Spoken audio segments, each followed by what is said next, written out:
I was standing at my kitchen window, sipping my coffee, when a silver Honda slowed down on the quiet county road and stopped right in front of our gate. I knew that car right away. It was my sister Vanessa. After 3 long years of silence, there she was, parked at the edge of our driveway. She held her phone to her ear, crying so hard her shoulders shook. I watched her gaze at our house, the warm wooden home my husband Derek had built with his own strong hands and reclaimed wood. The same house my father once said we'd never be able to afford. 3 years ago, he looked me straight in the eye and spoke words that changed everything. Those words cost him his store, his place in town, and both his daughters. But what happened at that fundraiser, that's the part people still talk about. Welcome back to my channel. I'm Sarah, 32 years old, a CPA who spent 8 years handling my family's books for free. This is the story of what happened when they gave my sister $100,000 for her wedding and told me I didn't deserve a cent. If you've ever given everything to people who couldn't see your worth, stay with me for this one. Drop a comment and subscribe if it hits home. I grew up in Monroe, Georgia, in a simple yellow clapboard house just 3 blocks from Main Street. My father, Richard, ran Henderson Hardware there for 22 years. He started it with money borrowed from his parents when I was 10. My mother, Janet, left her nursing job to work the register. For 20 years, that store was our whole world, our money, our name, and the main topic at Sunday dinners. I stepped in to do the books when I was 24, right after passing my CPA exam. Dad's old accountant had retired, and hiring someone new would cost $45,000 a year. I offered to do it for free. I thought it would only be for a short time. That was 8 years ago. Every quarter, I balanced the ledgers, filed taxes, checked vendor bills, and handled payroll for 3 part-time workers. In my second year, I spotted a $14,000 mistake from a lumber supplier. I also renegotiated the insurance and saved them $6,000 every year. No one celebrated. No one said thank you. The most I got was my father nodding at the quarterly report and muttering, "Looks right." My sister Vanessa was 3 years younger than me. She worked at a nice boutique on Mulberry Street, selling fancy candles for $40 and scarves from Portugal. Vanessa was beautiful, charming, and always camera ready. She was the star of the family Christmas cards, the one Mom brought to church events, and the one whose engagement photo sat on the mantel before the ring even fit.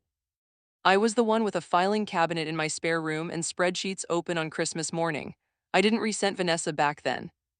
I mostly blamed myself for thinking that if I just kept the numbers straight, things between us would one day feel fair. Vanessa got engaged on a Saturday in April to Bradley Parker, a 31-year-old sales manager at the Honda dealership on Route 41. He drove a leased SUV and wore watches that cost more than my rent. I didn't dislike Bradley, I just didn't know him that well. From what I saw, he tipped well, talked fast, and had opinions on everything except his own spending. The engagement dinner was at my parents' house, pot roast on Diane's good china and a bottle of champagne that cost more than the meat. Vanessa showed off her 2-carat ring while Bradley grinned like he'd won a prize. Dad carved the roast and Mom kept filling Vanessa's glass. I sat quietly at the end of the table and ate. Vanessa started talking about the wedding. A venue at Lake Sinclair for 200 guests, a live band, a custom dress from Atlanta, and orchids flown in from Ecuador. "We're looking at $80,000, Bradley said casually like he was pricing a car. "Maybe more with upgrades." My parents shared a quick look, not worry, but the look of people who had already decided something. I set down my fork. The room felt different, like a heavy silence had settled. I'd worked with numbers long enough to sense when things didn't add up. Something was coming, but I didn't know it would hit me so hard. Dad put down the carving knife, wiped his hands, and cleared his throat. "We've been talking," he said, glancing at Mom. She nodded. "We're giving Vanessa $100,000 for the wedding. She deserves the best start." The table went quiet. Vanessa squealed with joy. Bradley shook Dad's hand. Mom teared up and hugged Vanessa tight. I sat there, quickly doing the math in my head. $100,000 was more than double the store's yearly profit. It was more than I'd saved in my whole career. It was 2 full years of the free bookkeeping I'd done for them. I started to speak. "Derek and I have been talking about getting married too. Nothing big, maybe a small." Dad cut me off and looked me right in the eyes. "You don't deserve any help. Derek doesn't have a real career. His family went bankrupt. I'm not throwing good money after a mistake." No one moved. Vanessa admired her ring. Bradley sipped his champagne. Mom folded her napkin neatly and stayed silent. I picked up my fork, set it down, then stood up. "Okay," I said. I carried my plate to the kitchen, rinsed it, dried it, and put it away. Then I grabbed my coat and drove home to the apartment I shared with the man my father called a mistake. That was the last meal I ever ate in that house. Mom called the next morning at 7:15 while I was at my desk reviewing client returns. Your father didn't mean it like that, she said, skipping any hello. He's worried about you, Sarah. Derek is sweet, but he doesn't have stability. I let the word hang in the air, stability. Mom had married a man who borrowed $40,000 from his parents, nearly lost everything in year one, and lived 2 decades on the edge of closing shop. She used that word like armor to protect her own choices. I appreciate the concern, I replied. Is there anything else? Don't be like that. We're family, then treat me like it. She had no answer. I hung up and sat quietly for a long time. That morning, with Georgia's sun streaming through the blinds, I finally understood. Dad's no wasn't really about Derek, it was about control. He wanted everyone to follow his plan: steady job, safe marriage, safe choices. I'd followed it for 8 years, managing his risks and books. But when I picked something he hadn't approved, I became a risk instead of an asset. And you don't invest in risks. Mom was similar in her own way. She had given up nursing to raise us. My independent career showed her sacrifice wasn't the only path. Vanessa stayed close and needed them, which made Mom's choices feel right. I made them feel like a choice. They weren't mad at me for picking Derek. They were upset because I proved they could have chosen differently all along. Vanessa's engagement party came 3 weeks later at the house. 50 people, catered food. I helped organize it because that's what I always did. I solved problems. I ordered flowers, arranged platters from the barbecue place, and printed seating cards on my home printer late the night before. It cost me $212 in 9 hours. No one asked me to do it. I showed up early, set up tables, hung decorations, and chilled the champagne. When guests arrived, I stayed in the kitchen as usual, making sure everything ran smoothly while others had fun. Mom stood up for a toast. She thanked everyone who mattered for supporting Vanessa, the caterer, the florist, Bradley's parents from Savannah. She didn't mention me once. Then she added, "We can only pour our hearts into one celebration in this family." She looked right at me as she said it, not angry, but with calm certainty, like it was obvious. Bradley joked about the sister who crunches numbers. Everyone laughed, Vanessa, Dad, the whole room. I stood there in the kitchen I'd decorated, holding a champagne glass I'd paid for, and something inside me locked into place. I had been helping erase myself from the family picture. Every flower, every invoice, every free hour, it was scaffolding for a family that didn't see me in it. That night I drove home and did what I do best. I opened a fresh spreadsheet and ran the numbers. Not theirs, mine. Derek was on the couch sanding a piece of walnut. He could tell something was wrong by how I dropped my keys. How bad? He asked. I told him everything: the toast, the way they left me out, the laughter, and the line about one celebration. He put down the sandpaper. Derek's family had gone bankrupt when he was 16. His dad's partner stole everything and disappeared. They lost the house, the trucks, the business, everything except each other. Derek dropped out of school, earned his GED at night, and rebuilt his life one job at a time. He knew betrayal like an old scar. Whatever you need, he said. But hear this, you've been carrying their weight for free. That's not family. That's what employees do, except employees get paid. I sat beside him and shared my two decisions. First, I would write a formal resignation letter from the hardware store's books, typed, printed, and signed. As a CPA, I knew how to close things properly. Second, I was done going to family events. No big fight, no speech, just done. Derek nodded. You sure? I'm sure. He picked the walnut back up and started sanding again. Then we'll figure the rest out together. That was it. No grand gesture, no dramatic vow, just a man with sawdust on his hands telling me he wasn't going anywhere. I wrote the letter that night. Professional letterhead, 3 paragraphs, effective immediately. I didn't slam the door, I just stopped opening it. I hand-delivered the letter to Henderson Hardware on a Tuesday morning. The bell above the door chimed the same way it had since I was 10. Richard was behind the counter sorting lag bolts into bins. I set the envelope on the glass. What's this? He said, my resignation from the bookkeeping, effective immediately. Everything's current through this quarter. He opened it, read it. His face went from confused to red in about 4 seconds. After everything we've done for you, I'd been waiting for that line. What have you done for me, Dad? Specifically, he opened his mouth. Nothing came out. Because the answer, the honest one, was that I'd been doing for them 8 years of doing. And the return on my investment was a seat at the end of the table and a $100,000 lesson in where I ranked. Janet called that evening. You're making a terrible mistake. When Derek leaves you with nothing, don't come crawling back. I won't, I said, and I meant it with every cell in my body. I didn't block their numbers, I just stopped answering. The calls came once a week, then once a month, then quarterly. Always the same tone, never an apology, always a request dressed up as concern. I let them ring. Cutting contact wasn't a punishment, it was a tourniquet. I'd been bleeding out from a wound they kept insisting didn't exist. And the only way to heal was to stop standing in the place where I kept getting cut. If you've ever had to walk away from the people who should have been your foundation, you know that silence after the last call. It's not peace, not yet. It's the first breath after holding your head underwater, but what happened with the numbers is what changed everything. Stay with me. Derek and I got married 3 months later at the Bibb County Courthouse. Total cost $1,847. My dress came from a consignment shop on Cherry Street. Ivory lace, slightly too long. Perfect. Derek wore the one suit he owned, and a tie his mentor Walt knotted for him in the parking lot. Our witnesses were my college friend Emma and Walt, a retired contractor who taught Derek everything about load-bearing walls and clean joints. We had lunch at Hernandez Diner on Forsyth Street. Chicken, fried steak, sweet tea. Derek carved our initials into the wooden booth with his pocket knife while the waitress pretended not to notice. That same week, Derek closed on a foreclosure, a 3-bedroom ranch on Jeffersonville Road. Purchase price $62,000. Buckled floors, rotted porch columns, a kitchen that smelled like wet carpet and regret. Derek looked at it the way a surgeon looks at a patient, already seeing what it could be. Our plan was simple. He'd renovate, I'd manage the money, first flip. I set up the spreadsheet that night. Cost projections, timeline, comparable sales within a 5M radius. Derek sketched the renovation on graph paper at the kitchen table while I ran the numbers on my laptop. Other couples register for China, I told him. He smiled. We registered for a circular saw and a business license. 4 months later, we sold that house for $131,000, $41,000 in profit, our first return on investment. I filed the capital gains. Derek was already looking at the next property. The partnership that would change our lives had officially begun. Vanessa's wedding happened on a Saturday in September. I wasn't invited. Emma went. She called me afterward, choosing her words carefully the way you do when you're describing someone else's party to the person who wasn't asked. Lake Sinclair venue, 214 guests, live band that flew in from Nashville, orchids that wilted by the reception because nobody accounted for the Georgia humidity. Final cost, $87,000. My father gave a toast about investing in the future. I imagine he believed it. Meanwhile, Derek and I were closing on our second flip, a brick duplex off Pono Avenue.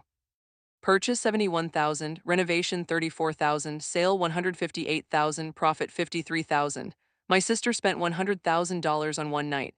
Derek and I made $53,000 in 8 weeks. I didn't keep score, but I'm a CPA. Numbers live in my head whether I invite them or not. Emma mentioned something else. Bradley had leased a new BMW the week before the wedding. To match the energy, he told people at the reception. Snorts $740 a month for a car he didn't own to impress people he'd forget by Christmas. I didn't judge. I just filed it away the way I file everything under patterns likely to compound. Derek and I spent that September Saturday not at a wedding but at a foreclosure auction in Warner Robins. We lost the bid by $2,000, drove home, ate leftover chili, and went to bed early. The hardware store had started bleeding by then, but nobody told me and I didn't ask. 7 months after I walked out of Henderson Hardware, my mother's number appeared on my phone. I was sitting in my car outside a property inspection, eating a granola bar and reviewing a contractor's bid. I answered, I don't know why. Habit maybe, or the ghost of a girl who still wanted her mother to say the right words. Janet didn't say hello, your father's back is acting up. She said he can't do inventory alone. And the new bookkeeper, she made some errors on the quarterly filing. The IRS is asking questions, we might owe penalties. I waited, counted the seconds in my head. 3580, no, how are you? No, we miss you. No, I'm sorry about what happened. My mother called me like you call a wrench. I told Derek later. Only when there's a leak. I hope you find someone to help, I said into the phone. I'm not available. Silence. Then you're really going to let your family struggle over some pride? It's not pride, Mom, it's a boundary. I hung up, set the phone on the passenger seat, stared at the contractor's bid until the numbers stopped swimming. I didn't feel victorious. I felt tired. 8 years of conditioning doesn't dissolve in 7 months. The guilt reflex fired. Sharp, familiar, trained. My hands wanted to reach for the laptop and pull up their QuickBooks file. Derek was waiting at home. He saw my face the moment I walked in. They called for your skills, he said, not for you. He was right. And the difference between those two things was the difference between being family and being useful. I'd spent 8 years confusing the two. Year 1 closed, and I ran the numbers the way I run everything precisely. 3 flips completed, total profit, $127,000, net of taxes, fees, materials, and the one plumbing disaster that taught Derek to always check the mainline before demo day. I filed the paperwork for Morrison Property Group LLC on a Wednesday afternoon in March. Sarah Morrison. I'd taken Derek's name, and seeing it on a business license felt like planting a flag. Derek handled design, construction, subcontractor management. I handled financing, permits, accounting, tenant screening, insurance, and everything else that required a calculator and patience. We found a retired couple selling a small property management company. 6 rental units across Moan, mostly Section 8 tenants who paid on time and just wanted working plumbing. Purchase price $340,000. Financed through a local credit union. I structured the deal so it was cash flow positive from month 1. The math was clean. Derek builds houses, I build plans. Together, we were building something neither of us could have built alone. That spring, we found the land. 5 acres outside city limits, rolling hills, a stand of mature live oaks along the ridge, $78,000. Derek walked the property line and didn't say anything for 10 minutes. Then this is where we build our home. I started keeping a personal ledger around that time, not for the business. I had QuickBooks for that, this one was different. I went back through 8 years of Henderson hardware files, my copies, my backups, my records, and cataloged every hour I'd worked, every tax return, every vendor negotiation, every payroll cycle. I priced each task at market rate. I wasn't building a case. I was looking for clarity. 13 months after I stopped answering my parents' calls, Vanessa called. I was in the middle of a tenant screening. Background check, credit report, employment verification, careful work. The kind of work you do when you understand that who you let in determines everything. I picked up because the number was Vanessa's, and she'd never called me before, not once in 13 months. Sarah, her voice was tight. Mom and Dad are fighting all the time, like bad. The store's in trouble. I waited for the question I needed to hear. How are you? How's Derek? How's your life? It didn't come. Dad hired some bookkeeper off Craigslist. She messed up the payroll taxes, something about classifying the part-timers as independent contractors. He owes the IRS $23,000 in penalties. $23,000. I could have caught that in a single afternoon. Vanessa, I said, that sounds stressful. I hope Dad gets it sorted. Silence, then sharper. You could fix this. You know their system. You built their system. I used to. I said I don't anymore. She didn't ask what I did now. Didn't ask about the business, the properties, the life I'd built in the same town where she still lived and never visited. My sister called me the way you call tech support. Skip the pleasantries, describe the error, expect a fix. You're being selfish, she said. No, Vanessa, I'm being employed. The difference is that one of those comes with a paycheck. I hung up, set the phone down, went back to the background check. Some patterns are obvious in the data. Vanessa had always treated me as a resource, not a sister, and resources don't get invited to weddings. They get called when something breaks. I found the number on a Tuesday in October. I was organizing my home office, the second bedroom that doubled as Morrison Property Group's nerve center, and pulled the personal ledger from the filing cabinet. 47 pages, every entry dated, every hour logged. I'd started it as an exercise in clarity, but what I found was something else entirely. 8 years of bookkeeping, quarterly tax preparation, annual filings with the Georgia Department of Revenue, payroll management for 3 employees, vendor invoice reconciliation, insurance renewal negotiations, accounts receivable tracking, cash flow forecasting. I priced each service at the going rate for a licensed CPA in Middle Georgia. Quarterly bookkeeping, $12,000 a year. Tax preparation, $4,000. Payroll management, $6,000. Vendor negotiations and cost savings variable. But I documented every dollar saved: the lumber supplier overcharge, the insurance renegotiation, the equipment lease I restructured in year 5 that saved them $1,800 annually. The total sat at the bottom of page 47, $247,300. That's what 8 years of free labor looks like when you finally run the invoice. I stared at the number for a long time. My parents gave Vanessa $100,000 for a wedding. They told me I didn't deserve help, and the whole time I'd been subsidizing their survival to the tune of $250,000. I closed the ledger, put it back in the filing cabinet, didn't post about it, didn't call anyone. I told Derek that night. He looked at the number, looked at me. You were running their business, Sarah, for free, and they said you didn't deserve help. I know, but this isn't about what they owe me. It's about what I owe myself. I never used that ledger as a weapon. I didn't need to. Something changed after I found that number, not overnight, more like the way a foundation settles, slowly, permanently. Until one morning you realize the house sits different. I stopped flinching when the 478 area code appeared on my phone. Stopped driving the long way through Riverside just to avoid Main Street and the Henderson hardware sign. Stopped my father's words at 3 in the morning when the house was quiet and my brain was loud. $247,000. The number set me free. not because I'd use it, but because I finally had proof of what I'd always felt and couldn't name. I wasn't the daughter who didn't deserve help. I was the daughter who'd been helping all along. The business kept growing. Morrison Property Group closed on its sixth flip that month. A craftsman bungalow on College Street that Derek transformed from a sagging wreck into a three-bedroom showpiece. We managed 12 rental units now. Annual revenue $380,000. I hired our first employee, a part-time property inspector named Glenn who reminded me of Walt. Derek and I broke ground on our house in November. He'd spent 4 months on the design, modern farmhouse wraparound porch, reclaimed wood beams from the houses we'd flipped, oak from the Jeffersonville ranch, pine from the College Street bungalow, walnut from a duplex in East Moan. Every board had a story. Derek said that a lot. Every board has a story just like us. The framing went up before Christmas. I stood on the unfinished porch and watched the winter sun drop behind our oaks. I was building not to prove anyone wrong, not to make a point, just to prove myself right. 247,000. That's the number that changed everything. Not because Sarah used it, but because she finally saw what she was worth in black and white. If you've ever wondered whether anyone noticed what you gave, stay with me because what happened when the person who held everything together walked away? That's the part you need to hear. Year 2 was the year the math stopped being impressive and started being undeniable. 8 flips completed. Average profit per flip 42,000. Total flip income 336,000 before taxes. 12 rental units generating 8,400 a month in net cash flow. 3 commercial renovation contracts signed. A dentist's office on Vineville, a barber shop on Broadway, and a co-working space in the old Cotton Warehouse district. Morrison Property Group's net worth crossed $1.2 million.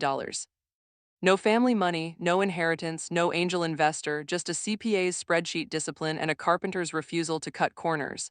The house was taking shape on the hill. Framing done, roof on, electrical roughing complete. Derek installed the windows himself. He'd found a supplier in Vidalia who sold triple pane at contractor cost. I spent evenings on the plywood subfloor of what would become our porch, laptop balanced on a sewak reconciling accounts, while Derek ran the table saw in the workshop behind us. When I was 24, I thought helping my family for free was an investment. I told him one night, turns out the best investment I ever made was in a man with calloused hands and a clear conscience. He didn't look up from the baseboard he was routing. You're the one who made the numbers work. We both made it work. The community was noticing. We'd hired local contractors, sourced materials from area suppliers, sponsored the Moan Youth Baseball League. We were building something visible. The community fundraiser gala was coming up in the spring, the biggest annual event in town. Morrison Property Group was already on the invite list. I heard about the store the way you hear about most things in a small city through someone who knows someone who saw the signs. Judy Clemens, our insurance agent, mentioned it during a policy review. Henderson Hardware is behind on their premiums. I had to send a cancellation notice last month. She didn't know I was a Henderson. I'd been a Morrison for 2 years. I didn't correct her. I made some calls, quiet ones. A supplier I still knew from my bookkeeping days confirmed it. The store was in trouble. The replacement bookkeeper, the one hired off Craigslist for $45,000 a year, had compounded the payroll tax mess, missed quarterly estimated payments, misfiled supplier invoices. Double paid 2 vendors, total damage over 18 months, $67,000 in penalties and overpayments. Richard's herniated disc had gotten worse. He was down to 4 hours a day at the store, most of it sitting on a stool behind the register, grimacing. Janet, 58, was working the floor full-time for the first time in 20 years. She looked exhausted every time someone mentioned her to me. And Vanessa, Bradley, too busy. Bradley's commission checks were going to car payments and credit card minimums. Vanessa was helping by posting the store's inventory on Instagram. 12 followers, 0 sales. I'd written about this in my resignation letter, paragraph 3. Without consistent financial oversight, vendor relationships and tax compliance will deteriorate within 12 to 18 months. I hadn't written it to be cruel. I'd written it because I'm a CPA. Forecasting risk is the job. Every number I'd predicted had landed. The store was bleeding exactly the way the spreadsheet said it would. And the person who could have stopped the hemorrhage was sitting on a hilltop outside town, building a house with the man they said wasn't enough. Richard showed up at our office on a Thursday afternoon. Morrison Property Group operated out of a converted storefront on 2nd Street.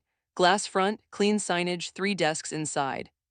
I was reviewing a contractor's change order when the bell chimed and my father walked in. First time seeing him in 22 months. He was thinner, walking with a cane.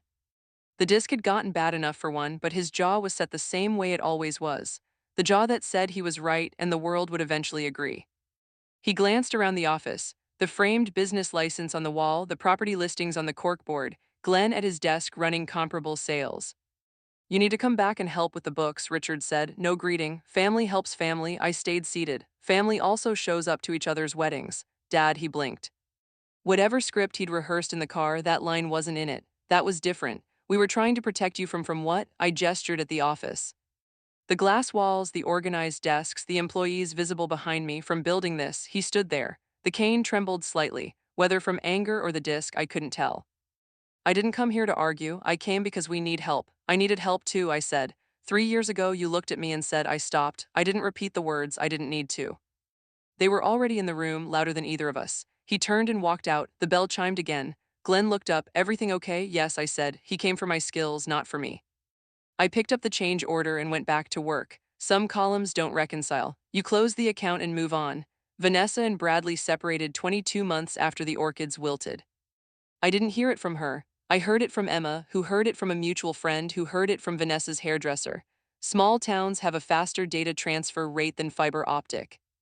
The details came in fragments. Bradley's spending had accelerated after the wedding. Leased BMW at 7.4 a month. Weekend trips to Hilton Head on credit. A $15,000 watch for the brand. Their joint credit card debt $43,000. The dealership cut his territory in half after a bad quarter. The BMW went back. The watch went to a pawn shop on Eisenhower. Vanessa moved back into our parents' house. The childhood bedroom with the lavender walls and the poster of a sunset she'd bought at TJ Maxx when she was 17. 29 years old, sleeping in a twin bed, scrolling through the wedding photos on her phone. My parents invested $100,000 in my sister's future. 22 months later, that future was folded into a garment bag in a closet and filed under lessons learned. I didn't feel satisfaction. That surprised me. I'd expected some kind of vindication, a dark thrill, a private fist pump. Instead, I felt something closer to recognition. Vanessa wasn't my enemy. She was a product of the same system that tried to consume me. The difference was she'd let it. The safe investment, the one my father chose over me, had cratered. The risky bet, the carpenter and the CPA, was building a house on a hill. I didn't call Vanessa. I didn't send a message. I just kept building. The best response to people who underestimated you isn't revenge. It's a permit, a poured foundation, and 12 months of compounding returns. Our house was finished in March. I remember the exact day because Derek carried me over the threshold, and I cracked my head on the door frame, and we both laughed so hard, we ended up sitting on the porch steps eating cold pizza at Sunset. 4 bedrooms, 3 bathrooms, 2,800 square FT on 5 acres. Modern farmhouse, the kind of place that looks like it's been there for generations, even though every nail is new.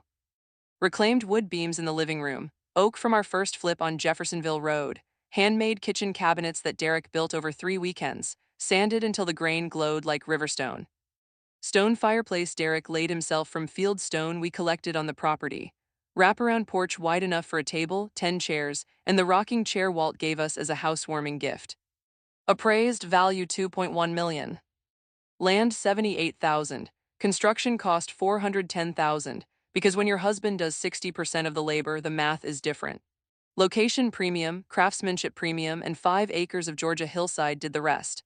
I walked through the kitchen alone one morning before Derek was awake.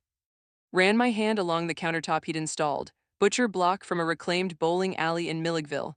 Every surface in this house was touched by his hands. Every number in our business was run through mine. My parents said Derek didn't have a real career.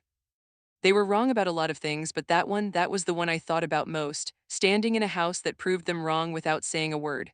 We hosted our first dinner that weekend. Emma, Walt, Glenn, 2 of our subcontractors and their wives. 12 chairs around the table. I'd built a dining room for 12. My parents had one with a seat they didn't save for me. Min is 155,000 people, but the circles that matter are small. Church pews, PTA meetings, the register line at Henderson Hardware, or what was left of it. Word traveled. The Morrisons built a house outside town. Big one, up on the hill past the county road. Derek Morrison, that carpenter everyone used to call the bankruptcy kid, and his wife Sarah Henderson. Wait, Henderson, like the hardware store, like Richard and Janet Henderson. People started connecting the dots. Morrison Property Group was visible, hiring local contractors, sponsoring youth sports, buying materials from suppliers across the county. The name was on job sites, on signs, on sponsorship banners at the baseball fields. Meanwhile, Henderson Hardware looked like a slow exhale. Inventory thinned out. The shelves that once held every bolt and bracket in Middle Georgia now had gaps, visible spaces where product used to be. Richard was absent most days. A help wanted sign had been in the window for 3 months. Customers started driving to Home Depot and Warner Robins instead. At Moan First Baptist, where the Henderson family had sat in the third pew for 2 decades, Janet's church friends started asking questions. How's Sarah doing? We heard she built that beautiful place on the hill. Janet's response was always the same. Tight smile, quick subject change, redirect to the church bake sale. One neighbor, Mrs. Talbot, a retired school teacher who'd known both of us since kindergarten, said it directly. Janet, you must be so proud of Sarah, building all that from scratch, self-made. Janet's face tightened into something that wasn't a smile. She excused herself to the restroom and didn't come back for 15 minutes. My mother spent 30 years building a reputation as the perfect family woman. My absence was the crack that let the light in. Janet called me on a Sunday evening, first time in over a year. The caller ID stopped my heart for half a second, the way it used to back when I still hoped every call might start with, "I'm sorry. People are talking," she said. Her voice was thin, controlled. The voice she used when she was managing a situation. "They think we abandoned you." "You didn't abandon me, Mom," I said. "You just chose someone else." Silence then. "That's not fair, Sarah. We were worried about Derek. We wanted what was best for you. What was best for me was being seen, being valued, being included. You said you could only pour your hearts into one celebration." The words landed. I heard her breath catch. The sound of someone recognizing their own words thrown back with precision. "We didn't mean it like you meant it, exactly like that." And I built my life around that truth. She switched tactics. The pivot was smooth. She'd been managing narratives for 30 years. "Vanessa is going through a terrible time. Bradley left her with all that debt. She could really use her sister right now. Vanessa has her family," I said. "You made that very clear at her engagement party." The call ended. I set the phone on the kitchen counter, the butcher block counter Derek installed, and stared out the window at the oaks. I didn't cry, not because I was tough, because I'd already done my crying. Years of it, quiet crying in my car after family dinners, silent crying in the shower after being overlooked, controlled crying at my desk after running numbers that proved what I already knew. There's a difference between grieving your family and grieving the idea of one. I'd finished grieving the idea a long time ago. The Moan Community Fundraiser was the biggest social event of the year. A gala at the Civic Center supporting the local food bank and youth programs. White tablecloths, silent auction, 200 guests from every corner of the community, teachers, business owners, city council members, church deacons, and every family that had ever mattered in this town. Linda Prescott, the event organizer, called me in February. "Morrison Property Group has done so much for Min this year." She said, "We'd be honored to have you and Derek as our presenting sponsors." I said, "Yes, not to make a statement, because I cared about the community I'd chosen to build in." Derek and I had sponsored the Youth Baseball League, hired local contractors, partnered with Habitat for Humanity on a renovation project. This wasn't performance, it was who we were. Henderson Hardware had been a fundraiser sponsor for 15 years. This year, they could barely afford the table tickets. Word reached Janet. Sarah and Derek Morrison were the presenting sponsors. Janet told Richard. Richard stared at the floor. Vanessa, who'd moved back home, who was still untangling Bradley's debt, found out through Instagram. "She's going to show off," Vanessa told Janet. "She's doing this to humiliate us." I heard about this later through the network of polite whispers that governs small city life. It didn't surprise me. When you've spent your life being the center of attention, everyone else's success feels like a spotlight aimed at your flaws. My family assumed my success was about them. It wasn't. But I understood why they thought so. The fundraiser was in 3 weeks. My parents, my sister, and I would be in the same room for the first time in 3 years. I ironed my dress and didn't think about it again until the night arrived. 2 weeks before the fundraiser, Vanessa drove past our house. She was making deliveries for the store. A special order shipment of cabinet hardware for a customer out past the county line. The route went right along the road that borders our property. I wasn't home. Derek was in the workshop cutting trim for a client's bathroom renovation. He heard a car slow down, then stop. He looked up and saw a silver Honda parked at the end of our driveway, engine running. A woman inside gripping the steering wheel, then her phone came up to her ear and she started crying. Derek didn't recognize her. He went back to work. He told me about it that evening and I knew. "That was Vanessa," I said. He paused. "Your sister drove out here. She was making deliveries. The route goes past us. I imagine what she saw." The house rising from the hillside, white-clawed dark shutters, a porch wrapped around three sides, landscaped gardens that a client's wife helped me plant. The workshop, the gravel drive lined with magnolia we'd transplanted from a demolition site in East Moan. All of it built with our hands and our planning. Built by the sister who married a mistake, built by the carpenter who didn't have a real career. $2.1 million of the future my father refused to fund. Emma called me later that night. Vanessa called your mom crying. She kept saying, "How does she have that? How does Sarah have a house like that?" Janet didn't answer because the answer was the kind of math even she couldn't rearrange. Sarah has that because she's Sarah and you dismissed her. The fundraiser was in 14 days. All three of them had Clear's throat decided to come. The Moan Civic Center on a warm April evening. White tablecloths, centerpieces with magnolia, a silent auction along the east wall, 200 guests filing in through double doors. The kind of event where everyone knows everyone and the seating chart is a political document. Derek and I arrived at 6:30. I wore a navy dress. Simple, no labels. Derek wore his one good blazer and a tie I bought him at the consignment shop where I found my wedding dress. He tugged at the collar every 30 seconds. My parents were already there. Table 14 near the back. Richard in a suit jacket that hung looser than it used to. Janet with her church smile, the one that covered everything. Vanessa beside them in a dress I recognized from the boutique where she used to work. Employee discount. Still had the tag crease at the neck. The room noticed us the way rooms notice when the two halves of a known story are finally in the same space. Whispers, quick glances, the polite choreography of people choosing sides while pretending they're not. I found our table, table 3, near the stage presenting sponsors. We sat down. Derek squeezed my hand under the tablecloth. Vanessa intercepted me near the refreshment table 10 minutes later. "Nice of you to show up where you're not wanted," she said. Quiet enough that only I could hear. "I was invited, Vanessa. I was asked to sponsor. You're only here to make us look bad." I looked at my sister, 29 years old, living in our parents' house, drowning in her ex-husband's debt, wearing a dress from a job she no longer held. "I'm here because I believe in this community." I said the same way I believed in our family until our family made it clear the feeling wasn't mutual. Linda Prescott took the stage at 7:15. She thanked the volunteers, the donors, the committee members. Then she got to the sponsors. "This year's presenting sponsor is a couple who embodies everything this fundraiser is about," she said, adjusting the microphone. "They came to Moan with nothing but a business plan and a set of hand tools.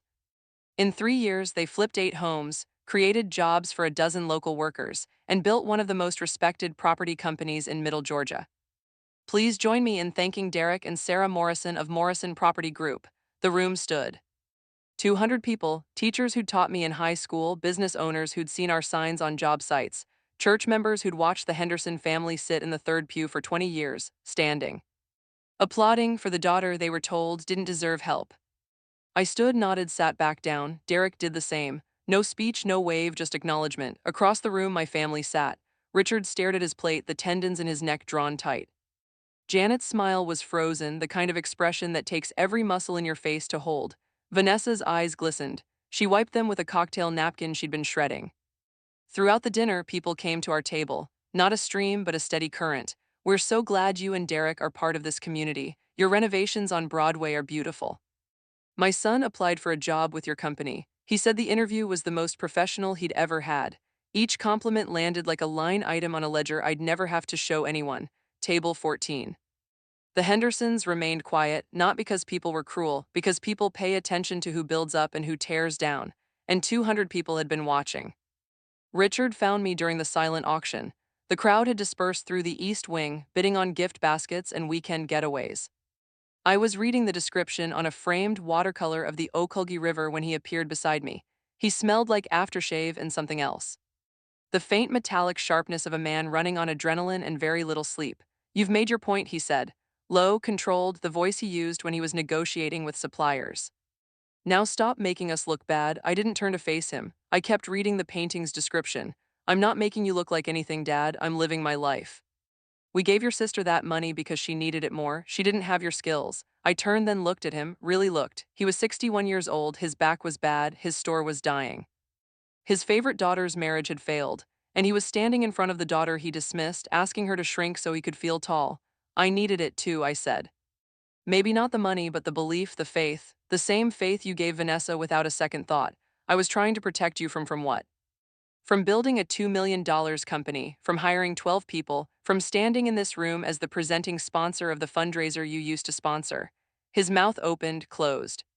He had no script for this. For 30 years, his authority had been the final word in every conversation. Now he was standing in front of someone whose numbers were bigger, whose reputation was stronger, and whose voice was calmer. He turned and walked back to table 14. Janet watched him sit down. Vanessa watched him stare at the tablecloth. The room watched everything. It happened 8 minutes later. I was back at my table talking with Derek about bidding on the water call when the room shifted. That specific silence, the one that drops over a crowd when something private becomes public. Janet was walking toward us, not fast, deliberate. Her heels clicking on the Civic Center floor like a metronome counting down. She stopped 3 feet from our table. Close enough that I could see the mascara already starting to bleed at the corners of her eyes. "You're punishing us." Her voice was loud enough for the tables around us to hear, then louder. "You built this whole life just to throw it in our faces. You're showing off your house and your business to humiliate us." I stood up slowly. "The way you stand when you want someone to see that you're not afraid. Mom, I didn't build my life to punish you. I built it because you told me I was on my own, so I went on my own. We sacrificed everything for this family." Janet's voice cracked. "I gave up my career. Your father gave up his health for that store, and you just walked away. You sacrificed for the family you chose." I said I wasn't part of that family. "You told me that at Vanessa's engagement party. You told me that when Dad said those words at the dinner table. You don't get to be angry that I listened." Vanessa was behind Janet now. She'd crossed the room on autopilot, drawn by the gravity of the scene. "You always had to be better than everyone," she said. "You always had to prove something." I looked at my sister. "I didn't have to be better, Vanessa. I just had to survive without you." The room was silent. 200 people watching a family fracture in real time, plates untouched, conversations abandoned. Every eye in the Moan Civic Center trained on a mother, 2 daughters, and 30 years of buried inequality finally breaking the surface. Richard didn't stand, didn't walk over. He sat at table 14 with his hands folded, staring at the tablecloth like a man reading a verdict he already knew. Janet's voice broke. "You don't know what it's like to watch your daughter walk away." "You're right," I said. "I don't know what it's like to watch a daughter walk away. I only know what it's like to be the daughter who had to." I sat down. Derek took my hand. I didn't leave. Didn't storm out, didn't deliver a parting shot. I returned to my seat and my dinner and my life. The confrontation was over, not because I won, because there was nothing left to prove. The Hendersons left at 8:45. Janet first, walking fast toward the exit with her purse clutched to her chest. Vanessa behind her, head down. Richard lasted, moving slowly with his cane, pausing at the double doors to look back at the room one more time before stepping into the parking lot. The gala continued. The band played. The silent auction closed, and one by one, people found their way to my table. A former neighbor named Mrs. Talbot, the retired teacher who taught both Vanessa and me, sat in the empty chair beside me. "We always wondered why you stopped coming around," she said. "Now we understand." A church deacon named Harold shook Derek's hand. "Your wife's mother told everyone Sarah moved away for work. We didn't know the truth. A woman I barely recognized. Turned out she was my ninth-grade English teacher. Touched my arm. "I taught both you girls. I always knew you were the steady one. I'm sorry I never said it when it counted." I thanked each of them. Meant it every time. Outside in the parking lot, Richard sat alone in his truck. Janet and Vanessa had already driven home. He gripped the steering wheel the way Derek said Vanessa had gripped hers 2 weeks earlier, parked in front of our house. Different driveway, same grip. He whispered something. I'll never know exactly what, but Emma's husband, who was parked 2 rows over, heard fragments through the open window. I was trying to protect her. He believed it. He'd always believe it. But sitting alone in that parking lot while 200 people stood and applauded his daughter, the one he said didn't deserve help. Richard Henderson knew for the first time that intentions don't matter when the damage is already done. He started the engine and drove home alone. The gala ended at 10. Derek and I were the last sponsors to leave. We'd stayed to help Linda's team stack chairs and break down the auction tables. Old habits. The parking lot was mostly empty. April air, warm and thick. Sika's tuning up in the Trian. Janet was standing by the exit. I don't know how long she'd been there. Her mascara was gone. She'd cleaned up in the restroom, but her eyes were swollen, and she stood the way people stand when they've been rehearsing something for an hour and still don't know if they'll get the words right. "Come home for dinner," she said. "Sunday we can try to fix this. We can be a family again." I looked at my mother, the woman who erased my name from a toast, who told me they could only pour their hearts into one celebration, who called me when the books broke, but never when my birthday came, who spent 3 years telling church friends I'd moved away for work. I loved her, I'd always love her, but love and access are different accounts. I am home, Mom, I said. I've been home for 3 years. You just never came to visit. Her face crumpled. I didn't know where you lived, you didn't ask. We stood there for a moment. Two women separated by 10 ft of concrete and 3 years of choices that couldn't be unchosen. Then Derek took my hand and we walked to the truck. I didn't close the door on my mother that night. I just stopped pretending it was open. The engine turned over. The headlights swept across the parking lot, catching Janet still standing by the exit, arms wrapped around herself. Derek pulled onto the county road. Georgia crickets filled the silence. I watched the Civic Center shrink in the side mirror until it disappeared. The fallout arrived the way compound interest does, quietly at first, then all at once. Henderson Hardware went up for sale 4 weeks after the fundraiser. 22 years of bolts and brackets and my father's pride listed with a commercial broker on Cherry Street. A regional chain bought the location for 160,000–80,000 less than the building was worth. Richard signed the papers in a broker's office without ceremony. No toast, no speech about investing in the future, just a pen, a notary, and the end of a legacy that I'd kept solvent for 8 years without a thank you.